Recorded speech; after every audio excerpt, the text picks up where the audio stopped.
Masalah tema sendiri bagus ya, dimana TIK ini punya peranan besar khususnya untuk para akademisi, dimana para pencari ilmu bisa memanfaatkan TIK ini dengan jauh lebih maksimal untuk mendapatkan informasi, tentunya browsing gitu kan, informasi hal-hal banyak hal yang bisa kita dapatkan, terutama tentang pendidikan ya, di pendidikan tentunya.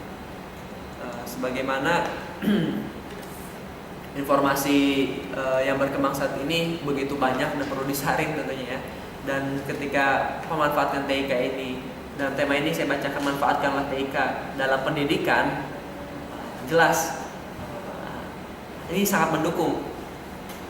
Biasanya kalau kita ingat dulu, misalkan belajar hanya di dalam kelas, dengan informatika kita bisa melakukan apa istilahnya, belajar mengajar via komputer atau interface gitu, atau apa telekonferensi gitu kan.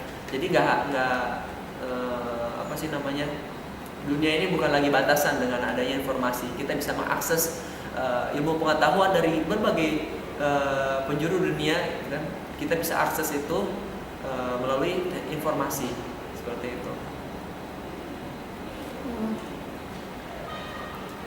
Terus pemanfaatan TIK apa saja yang telah kakak rasakan selama menjadi mahasiswa? Ya. Sebagai seorang mahasiswa tentunya teknik informasi ini sangat membantu ya. Kita sekarang sudah mengenal banyak gadget yang mendukung untuk mendapatkan informasi sebanyak-banyaknya, misalkan smartphone atau laptop gitu kan ya. Kita bisa browse dari situs apapun gitu kan. Saya sendiri dari sasaran, saya perlu pengetahuan yang banyak sekali mengenai Arab. Saya tinggal browse aja di internet gitu kan, untuk mencari referensi yang tentunya akurat juga gitu kan, tanpa harus kita yang pergi ke sana gitu. Jadi sangatlah membantu sekali gitu dengan adanya teknik informasi. Terus menurut kakak, kerugian dan keuntungan pemanfaatan TIK dalam dunia pendidikan itu apa? Apabila kita menggunakan informasi dengan sebaik-baiknya, tentunya ini akan menjadi fasilitas terbaik gitu ya. Tapi kalau misalkan fasilitas ini tidak digunakan dengan baik, ya tentunya hasilnya pun akan kurang gitu.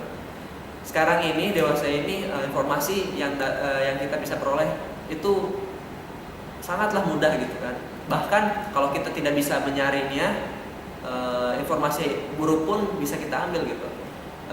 Yang saya rasakan teman-teman gitu ya, ketika waktu luangnya ada yang memanfaatkannya dengan belajar gitu kan, browse situs-situs gitu kan, situs pendidikan atau akademik gitu kan, informasi mengenai pengetahuan. Namun juga banyak juga gitu kan yang nongkrong-nongkrong gitu kan di internet atau di kafe untuk nonton YouTube gitu kan, atau mungkin hanya sekedar chatting. Banyak kan kita lihat misalkan di jalan-jalan, di tempat duduk gitu kan, mereka lebih cenderung menggunakan informasi sebagai chatting gitu kan. Jadi pemanfaatannya aja gitu. Sebagaimana pisau, ya pisau itu akan bermanfaat kalau kita menggunakannya untuk kebaikan, tapi kalau untuk keburukan tentunya juga akan menjadi hal yang buruk gitu, bahkan lebih buruk dari yang pernah kita bayangkan. Terus harapan kakak ke depan untuk pemanfaatan TIK dalam pendidikan khususnya di Indonesia itu apa? Saya rasa pemerintah punya andil yang cukup besar ya dalam pembatasan informasi. Ketika kita bicara pembatasan, tentunya yang paling berhak itu mungkin dari pemerintah gitu ya.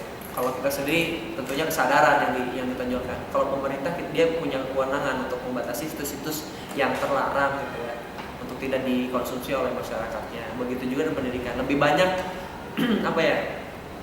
lebih mungkin pemerintah juga bisa menyediakan situs-situs yang edukatif ya, sehingga untuk meningkatkan pendidikan di Indonesia ini sangatlah potensi sekali dengan menggunakan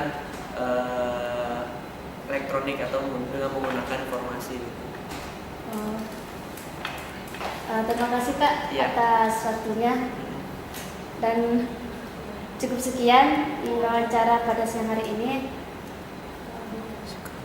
Kurang lebihnya terima kasih. Iya. Assalamualaikum warahmatullahi wabarakatuh. Waalaikumsalam warahmatullahi wabarakatuh. Aduh.